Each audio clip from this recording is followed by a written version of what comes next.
Je vous souhaite la bienvenue pour cette conférence consacrée à la place du patrimoine Eiffel à l'heure de l'exposition universelle de Dubaï. Cette conférence est construite à la fois sur la restitution d'un voyage d'études que j'ai pu réaliser sur place, mais également sur les traces de ce patrimoine qui existe en Bretagne, mais également au-delà des mers et des océans de cette belle région. Alors, vous avez ici en photo le pavillon France qui est consacré à la thématique lumière, lumière. Et cette lumière aux portes du désert est puissante et elle entend, à travers la participation de la France, également favoriser la créativité, l'innovation, les collaborations et les opportunités.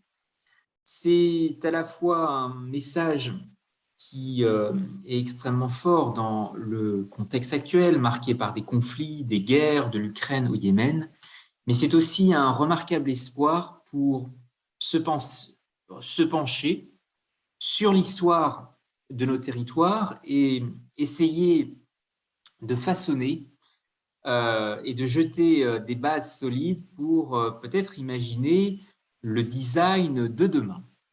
Alors, vous le savez, les expositions universelles ont toujours été un grand rendez-vous de bâtisseurs. Et l'image que vous avez sous vos yeux, peut-être, euh, vous amène à vous poser la question du miroir industriel et territorial qu'ont pu représenter des expositions universelles pour la France. Sans nul doute, cette grande signature architecturale que vous voyez ici, la Tour Eiffel, a eu effectivement un impact extrêmement fort à travers le rayonnement emblématique de ce projet, mais elle n'a pas été populaire immédiatement et vous le savez sans doute, beaucoup militaient pour son démantèlement. Pourtant, nous avons en Bretagne des traces extrêmement fortes de ce qu'on pourrait appeler le patrimoine Eiffel, qui s'exprime à travers un certain nombre de maisons de villégiature. Toutes n'ont pas été encore identifiées et ce sont certainement des passionnés d'histoire, des érudits locaux qui enrichiront la connaissance que nous pouvons en avoir aujourd'hui. Vous dire que d'abord, en marchant vers Perros-Guirec, vers la côte de Granit Rose, nous avons une maison identifiée, inscrite à l'inventaire du patrimoine culturel, qui est la villa Caravel. Et d'autres ouvrages célèbrent sans doute sur le territoire régional cet esprit Eiffel, mais peut-être bien au-delà, dans tout l'ouest de la France, à travers notamment la construction de viaducs, dont certains visaient à préparer l'arrivée révolutionnaire du chemin de fer. Alors, parmi ces viaducs, certains pourront peut-être être identifiés à travers une influence qu'a pu jouer Gustave Eiffel. On sait en tous les cas que le pont de Port-de-Roche, qui relie la commune de Langon et Sainte-Anne-sur-Vilaine, a été inspiré par Gustave Eiffel. Présenté à l'exposition universelle de 1867 à Paris, il est posé sur la Vilaine en 1868 et représente l'un des premiers ouvrages en acier réalisés au XIXe siècle. Vous en avez ici une illustration.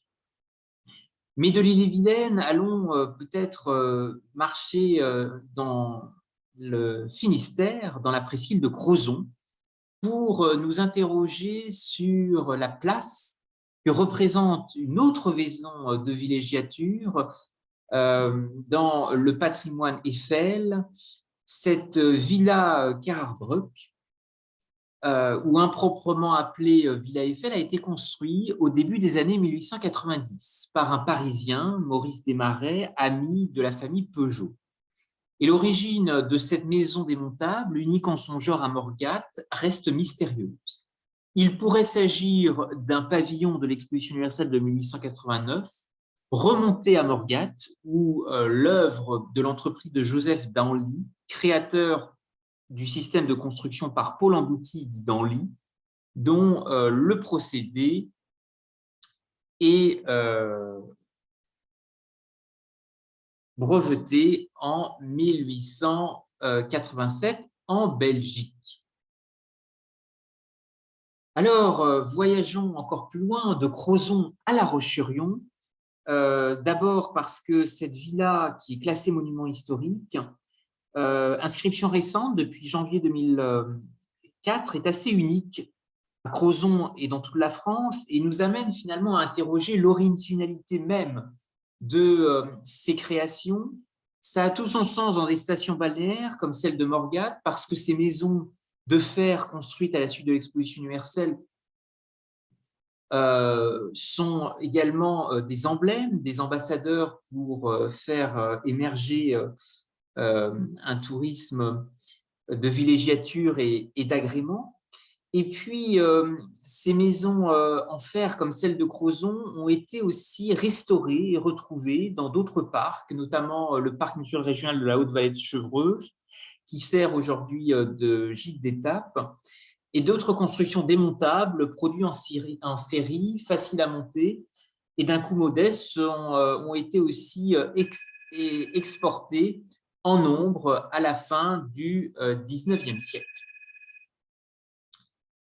La passerelle Eiffel à La Roche-sur-Yon est un témoignage extrêmement intéressant de l'importance mémorielle que des villes accordent à leurs dames de fer dans l'aménagement de gares, mais aussi la naissance qui est associée de nouvelles mobilités.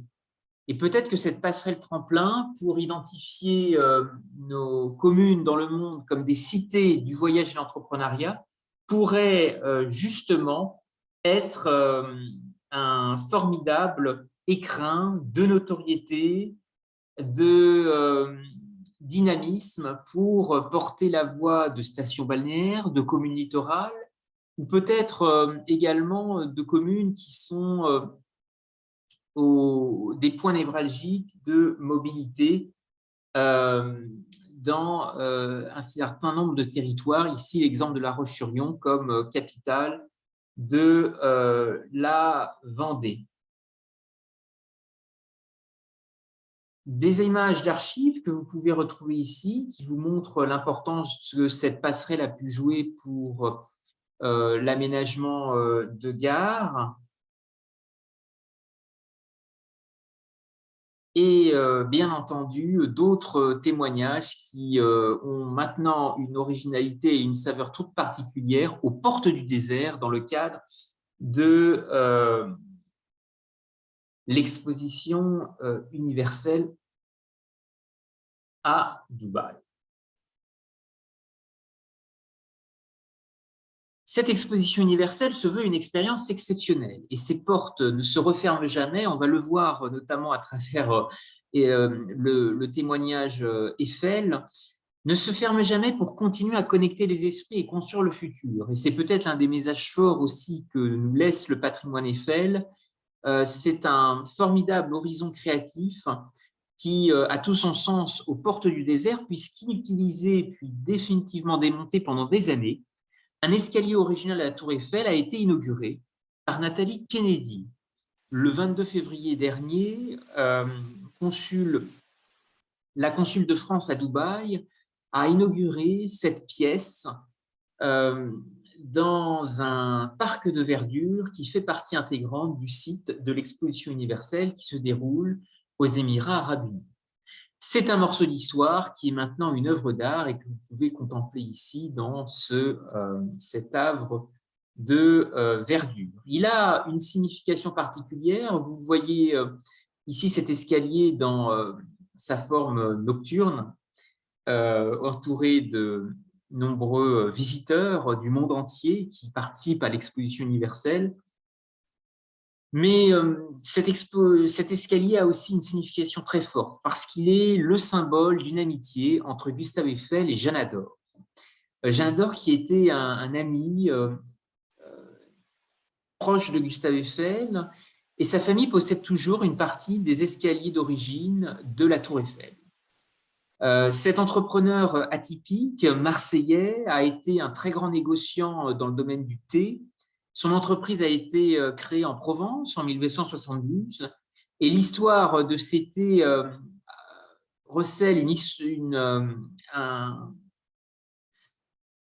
histoire Particulière parce que ce Janador était entrepris de voyages, de découvertes, et notamment depuis le port de Marseille avait entrepris un certain nombre de voyages à travers le monde pour amener des épices, du café, du thé ou encore du cacao. Et la légende raconte qu'une fois sur le retour, ces deux chats qu'il aimait passionnément, Sam et Beau, l'attendaient précisément sur le pas de la porte, alors même qu'il était impossible de savoir le jour où il reviendrait. Et ces deux chats lui ont transmis beaucoup d'inspiration, beaucoup d'énergie pour créer de nouveaux produits. Vous ne choisissez jamais votre chat, c'est lui qui vous choisit comme votre rêve. Et il doit toujours être le maître. Et c'est ce qu'expliquait Janador. Et depuis, ces deux félins symbolisent, représentent les symboles de l'entrepreneuriat et la passion chère à la marque.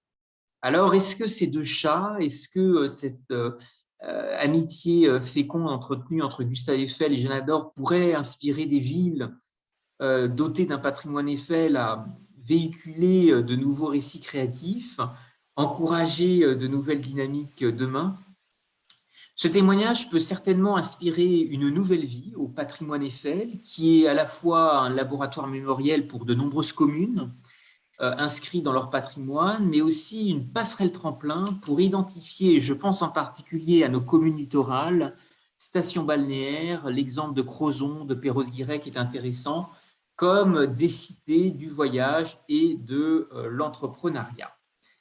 À ce titre, un certain nombre de programmes de réhabilitation ont été menés dans plusieurs villes, avec l'exemple d'une ancienne gare de l'Exposition universelle de Paris. Et cette magnifique bâtisse qui était tombée en ruine à Agnières-sur-Seine va devenir une cité du voyage et de l'entrepreneuriat développée par Nakara et Morning Coworking. Cette gare d'Agnières-sur-Seine, ici vous voyez son emplacement originel au pied de la Tour Eiffel, qui a été démontée dans le département des Hauts-de-Seine. Alors, le pavillon France à Dubaï a pour thème Lumière, Lumière. Et peut-être que 4 siècles après le traité du monde et de la lumière de Descartes, tout l'intérêt de nos communes aujourd'hui est peut-être d'identifier cette alchimie inédite, ce mariage paradoxal entre des petites small smart cities, dans tous les cas des territoires qui ont parié sur le progrès des techniques, des technologies, et puis ce respect d'un patrimoine qui peut être à la fois agricole et naturel. Et cette biodiversité est aussi une thématique qui est étroitement liée à l'agenda, connecter les esprits, construire le futur, entend défendre l'exposition universelle de Dubaï. Cette expo qui se veut un moment pour créer ensemble, innover ensemble et collaborer ensemble. 3 districts articulent cette exposition universelle, un district mobilité, un district opportunité et un district durabilité. C'est un élément qui est à la fois puissant pour la dynamique de cette exposition universelle, qui possède un métro dernier cri qui pourrait faire penser à celui de Rennes, parce que Keolis en a assuré la maîtrise et l'ingénierie de projet, comme dans la capitale bretonne, et s'est associé avec le japonais Mitsubishi. Exemplaire en matière de mobilité, le site de l'exposition universelle à Dubaï a mis en place un réseau de bus entièrement gratuit qui permet aux visiteurs de retrouver les différents sites et même de rejoindre l'aéroport d'Abu Dhabi. Ce qui montre, et c'est le message extrêmement fort à retenir aux portes du désert, que finalement, ce que peut apporter le Moyen-Orient à la Bretagne, c'est ce pouvoir des connexions. Et comment une région aussi riche, maritime comme le territoire breton, peut façonner le monde et y trouver à Dubaï finalement 192 façons de voir le monde. Et c'est un élément qui rayonne et qui a une résonance particulière dans l'histoire des expositions universelles, puisque depuis 170 ans, elles fournissent une plateforme pour présenter les plus grandes innovations qui ont façonné le monde dans lequel nous vivons. Des exemples, 1939, la première diffusion télévisée en direct réalisée lors de l'exposition universelle de 1939. Mais bien avant, puisque les expositions universelles ont démarré en 1851 avec le fameux Crystal Palace. Les ordinateurs, tant d'inventions ont aussi fait leur apparition et ont émerveillé les visiteurs d'Exposition universelle. Ici, avec l'exemple d'IBM qui avait conçu un ordinateur à Seattle qui répondait aux commandes vocales. Avant les ordinateurs, c'était les téléphones. Première démonstration à Philadelphie en 1876 et plus tard, l'exposition universelle d'Osaka en 1970 a offert aux visiteurs la première occasion de découvrir ce que la technologie des téléphonies mobiles avait à offrir. Les expositions universelles sont aussi des innovations alimentaires. Vous savez que Rennes Métropole, Quimper Communauté et Saint-Brieuc Agglomération ont été présentes à l'exposition universelle de Milan en 2015 autour de la thématique « Nourrir la planète, énergie pour la vie ». Et c'est certainement un sujet extrêmement fort qui a une valeur importante et qui s'est retrouvé au fil de plusieurs expositions universelles. Philadelphie, avec le popcorn et le ketchup qui ont fait leur apparition.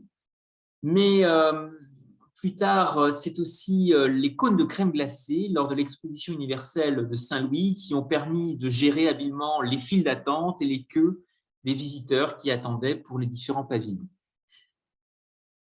Ce que laisse sans doute de plus fort, et c'est le sujet de cette conférence autour du patrimoine Eiffel, finalement, c'est l'architecture. Et cette architecture a une symbolique extrêmement forte dans une ville comme Dubaï, en boulimie de projet, qui a un écrin tout à fait atypique, une envie de rayonner de manière tout à fait intéressante, avec cet escalier originel inauguré le 22 février dernier par Nathalie Kennedy, consul de France à Dubaï, et qui illustre la profonde amitié entre Jeanne Ador et Gustave Eiffel, fondateur, Jeanne Ador étant le fondateur de cette marque de thé, Jeanna Paris, qui a des relations partout dans le monde, y compris au Japon. Structure historique d'exposition universelle, oui, elle traverse le temps. Il y a eu d'abord un témoignage exceptionnel à travers l'emblématique Crystal Palace, qui entendait présenter les inventions de la révolution industrielle. Et puis, la Tour Eiffel, qui, bien sûr, est un symbole fort qui n'a pas été populaire immédiatement, et certains avaient fait campagne pour son démantèlement après la fermeture de l'exposition. Beaucoup de signatures architecturales sont encore vivaces. La Grande Roue de Chicago, l'Atomium de Bruxelles en 1958, qui présentait à l'époque les ascenseurs les plus rapides de la planète. Space Needle à Seattle, dans l'État de Washington, aux États-Unis, que vous voyez ici en photo à gauche, et qui est cette pointe qui pique à l'horizon, et qui est un formidable élément avec un témoignage exceptionnel de hauteur avec un restaurant panoramique à son sommet qui permet d'avoir une vue imprenable sur le Puget Sound, ce bras du Pacifique qui rentre dans la baie de Seattle, Lake Union également, et bien sûr le paysage urbain si particulier de cette ville de la côte ouest des États-Unis. Plus récent, c'est Waalwazn Plaza, qui est la place centrale et qui est dotée d'un dôme autoportant qui deviendra le centre emblématique de District 2020, qui sera le quartier créé à l'issue de l'exposition universelle. Alors, naviguons ensemble sur le récit du pavillon France, qui est consacré à la thématique Lumière-Lumière, qui est un formidable élément d'innovation, à la fois parce que les propriétés de la lumière sont identifiées comme un moteur clé d'innovation scientifique et technique depuis l'Antiquité, que c'est dans le milieu marin qu'on trouve le plus d'animaux lumineux, puisqu'une vaste étude d'exploration publiée en 2017 a révélé que, de manière étonnante, les 3/4 des espèces marines vivant entre la surface et 4000 mètres de profondeur étaient luminescents.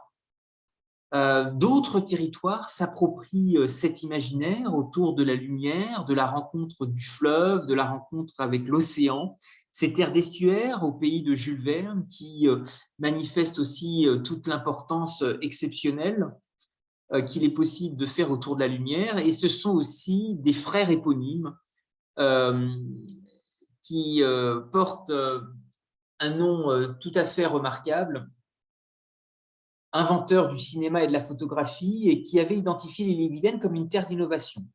Parce que le serment de la Goule aux Fées a été un moment très fort dans la vie de ces deux frères, que c'est à Dinard qu'ils ont fait évoluer leurs inventions. Et peut-être ce qui donnerait aussi sens à un certain nombre de canaux ou de moulins qui marquent nos communes, c'est que les frères Lumière avaient une boulimie de projets et d'inventions dans la tête et l'envie, en achetant et en rénovant un moulin, de produire une fécule de pommes de terre très fine, ingrédient nécessaire à l'émulsion photographique. D'autres villes s'approprient pleinement ce témoignage. L'Industrie Magnifique est un programme qui a été initié à Strasbourg et qui entend rapprocher des artistes avec des joyaux de notre patrimoine industriel, rapprocher des acteurs du monde de l'entreprise avec le monde de l'art. C'est certainement un véhicule d'investissement très fort pour faire rayonner les industries créatives et culturelles dans notre pays. Rappelez aussi que l'architecture a été aussi au cœur de grands débats, et c'est Le Corbusier, lors d'une intervention à la Sorbonne, qui va jeter un pavé dans la mare en 1960 en déclarant que la solution est là à tous nos étouffements, bâtir le troisième établissement humain, l'industriel, auquel nous n'avons jamais fait sa place et qui s'est sournoisement glissé dans nos vies, les a dénaturés, gonflés, jusqu'à l'éclatement rendu tentaculaire. Eh bien, ce pavillon France Lumière a des références très intéressantes par rapport aux nouvelles industries du futur, par rapport au biomimétisme, puisque les ardoises photovoltaïques colorées de ce pavillon sont inspirées des nymphéas de Monet. Vous savez que Monet a été un artiste exceptionnel, qu'à la fin de sa vie, il a été encouragé par Clémenceau pour terminer cette œuvre. Il souffrait notamment de la cataracte, et ces nymphéas se voulaient un témoignage de paix, un symbole de campagne, un symbole bucolique, au lendemain de la Première Guerre mondiale, qu'il voulait offrir à l'ensemble des soldats blessés. Et c'est une empreinte qui est effectivement très forte par rapport à la thématique lumière, lumière. Surtout aux portes du désert, parce que ce pavillon est aussi une référence pas seulement à des innovations techniques, mais aussi philosophiques. Ce pavillon France étant exposé l'encyclopédie de Diderot et d'Alembert. Cette édition originale se définit comme un dictionnaire raisonné des sciences, des arts et des métiers. Et nous avons partout dans l'ouest de la France d'autres témoignages qui existent, expositions universelles, sur un plan botanique. Et je voudrais à ce titre citer les richesses de l'Anjou à travers le parc oriental de Molivrier, qui est l'un des grands parcs japonais en Europe. Et son architecte, Alexandre Marcel, avait voulu reproduire des moules qui provenaient de l'exposition universelle de 1900, où il avait été chargé de la réalisation de 3 pavillons, celui du Cambodge, celui de l'Espagne et celui de la Compagnie des messageries maritimes. Le biomimétisme inspire également de grands pavillons européens. Ici, vous avez l'exemple de la Belgique. Il y a aussi d'autres références qui ont été imaginées, des pavillons nord-américains, également des éléments très forts autour de la mobilité en action, la liberté de construire le futur et le ciel qui n'est plus une limite, qui sont les 3 thèmes retenus par le pavillon des États-Unis. Cet esprit de découverte est sans cesse stimulé. Chaque exposition universelle apporte aux visiteurs de nouvelles inventions. L'électricité, la grande roue, la fermeture éclair en 1893, l'exposition universelle de Buffalo à travers l'appareil au rayon X, le cornet de glace et le hot dog à Saint-Louis, et le poste de télévision à New York en 1939-1940.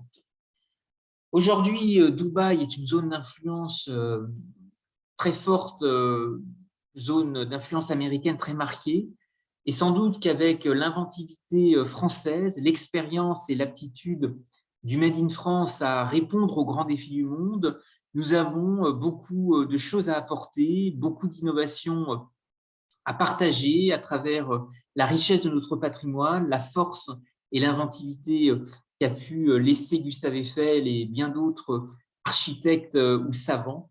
nous pouvons laisser derrière l'exposition universelle de Dubaï un formidable carrefour pour la diplomatie, pour les échanges, et j'ai encouragé une génération de marchands de paix et de prospérité, y compris pour imaginer peut-être demain le blé du futur, parce que le pavillon ukrainien fait preuve d'une inventivité exceptionnelle à travers un vélo électrique pouvant parcourir 380 km après une seule charge, une impression 3D pour la céramique et des stores solaires capables de générer de l'énergie, reflétant ainsi le caractère unique et l'originalité du peuple ukrainien et de sa culture à travers le prisme des technologies modernes. Dans une région de transformation alimentaire comme la Bretagne, eh bien, le pavillon Ukraine a de quoi épater parce qu'il présente un champ créé à partir de vrais épis de blé, de nano-blé et de blé numérique. Et cette solution démontre symboliquement le mouvement de l'Ukraine vers l'avenir en harmonie avec la nature et le progrès technologique. Ce thème du pavillon ukrainien, Ukraine intelligente, point de connexion, Smart Ukraine, Connecting Dots, entend développer un formidable programme de divertissement comprenant des défilés de mode, des séminaires thématiques et des performances créatives. Pour aller aussi un peu plus loin, l'architecture et ce que peut laisser le patrimoine Eiffel est aussi une trace en direction des femmes. Et peut-être que Dubaï innove à travers la valorisation d'un pavillon des femmes, qui se veut un véritable voyage sur l'impact des femmes pour créer un monde meilleur. Ce pavillon des femmes est le fruit d'un partenariat avec un joaillier français qui est Cartier. Cartier qui a une histoire tout à fait particulière, à la fois dans la région du Golfe Persique, parce qu'à travers le commerce des perles, qui a été si florissant, ces échanges ont permis à certains bijoutiers français reconvertis dans l'immobilier de transformer l'avenue des Champs-Élysées et certains de ces hôtels particuliers pour en faire ce qu'ils sont aujourd'hui. Et vous savez que lorsque les femmes s'épanouissent, l'humanité s'épanouit, et peut-être que des femmes architectes pourraient elles aussi incarner de nouvelles formes de créativité comme Cartier en avait identifié dans des moments difficiles, dans la mémoire des conflits, sous l'occupation, et notamment une broche Cartier avait été un symbole extrêmement fort de la résistance. Vous savez que Jeanne Cloussin, la directrice artistique de Cartier, avait été arrêtée en 1942 pour avoir réalisé une broche qui représentait un oiseau en cage. Et à la Libération, elle réalisera un nouveau symbole que vous voyez ici sur ce croquis, un oiseau sorti de sa cage qui se veut justement un témoignage très fort des échanges qu'elle a pu avoir et développer avec de grandes créatrices comme Coco Chanel. Alors, il a existé un pavillon des femmes qui a été construit pour l'exposition universelle de Chicago en 1893 et qui s'est tenu pour la première fois aux États-Unis et qui a été repris par la suite par le pavillon des femmes de Dubaï et qui se veut certainement un emblème pour innover, pour encourager de nouvelles signatures architecturales. Ce premier pavillon des femmes, ce Women Building, a été le fruit d'une l'intuition d'une franco-américaine, Bertha Honoré Palmer, qui à partir de 1889 va réunir des militantes de Chicago qui vont faire pression auprès de la ville. Et elle va développer un plaidoyer remarquable, dont vous avez un exemple ici dans les colonnes de ce journal de Chicago. Ce qui est extrêmement atypique dans le parcours de cette femme d'affaires, philanthrope, mécène et collectionneuse d'art, c'est que Bertha Honoré Palmer est issue d'une famille d'origine française. Son arrière-grand-père, Jean-Antoine Honoré, possédait la première ligne de bateaux à vapeur reliant Louisville à la Nouvelle-Orléans. Et son père, Henri Hamilton Honoré, a été un riche promoteur immobilier qui a permis à sa fille de recevoir une éducation soignée à Chicago. Il y a, en termes de signature architecturale, des traces qu'il est possible de retrouver dans les rues de cette ville, notamment la Palmer House, qui est un hôtel historique qui appartient aujourd'hui au groupe Hilton, et dans lequel le brownie, un dessert typique des États-Unis, a été créé par un cuisinier de l'hôtel en 1893 à la demande de Bertha Palmer. Vous avez ici les photos de ce premier Women Building, ce pavillon des femmes, et qui a aussi laissé des inspirations pour encourager des femmes architectes à aussi s'investir dans l'exposition universelle de Chicago. Et c'est certainement un élan qui pourrait demain encourager d'autres personnalités à s'investir, à l'image peut-être de cette aristocrate danoise, Sophie Oxholm, qui avait voulu organiser une exposition des femmes à Copenhague en revenant de Chicago. Et cette exposition aura lieu en 1895. Il y a en tous les cas derrière les expositions universelles une envie très forte à travers les pavillons européens et américains de favoriser la créativité, l'innovation, les opportunités et de réfléchir en permanence à de nouvelles formes architecturales, comme vous le voyez ici à San Diego, événement tout à fait atypique puisqu'il marquait à la fois l'ouverture du canal de Panama et la volonté de faire connaître San Diego comme le premier port américain sur la route des navires circulant vers le nord-ouest des États-Unis après le passage du canal. Seattle a laissé avec Space Needle, que vous voyez ici en photo, un témoignage également exceptionnel, ce qui montre que chaque exposition universelle peut laisser une trace exceptionnelle dans l'espace public. Beaucoup de villes, en étant des puissances accueillantes de grands événements, comme les Jeux Olympiques, ont aussi nettement profité de cette notoriété. Et peut-être que demain, il serait intéressant de réfléchir comment des communes bretonnes pourraient profiter à la fois et rayonner à la fois dans le cadre de la candidature de Rome comme ville candidate pour accueillir l'exposition universelle de 2030 et plus largement en 2025, lorsque la ville d'Osaka au Japon accueillera la prochaine exposition universelle. Vous savez que la région d'Osaka, le Kansai, a été le berceau de la révolution industrielle du Japon et que cette ville, qui avait déjà accueilli une exposition universelle en 1970, a longtemps été surnommée la Manchester de l'Orient depuis notamment l'ère Meiji.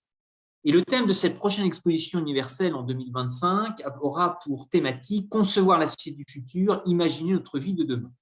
C'est un élément extrêmement fort avec notamment 3 sous-thèmes qui sont prévus: sauver des vies, inspirer des vies et connecter des vies. Et certainement que ce laboratoire vivant des peuples, tel qu'il se définit, sera aussi un moyen de connecter patrimoine et nouvelles aventures urbanistiques, comment servir de laboratoire en termes de smart city, de société de l'avenir. C'est dans tous les cas une discussion qu'il est possible d'avoir à la lumière de ce patrimoine Eiffel toujours aussi vivant, y compris aux portes du désert, et qui peut certainement inspirer de nouvelles formes d'urbanisme et surtout de nouvelles formes de mobilité. Je vous remercie pour votre attention et je vous propose de passer maintenant aux échanges. La conférence est totalement enregistrée et sera restituée en vidéo si vous souhaitez retrouver les thématiques et les planches de cette conférence. Vous pouvez également m'adresser un courriel qui apparaît ici à l'écran. Merci à tous, merci pour votre attention et bienvenue maintenant pour faire vivre le débat.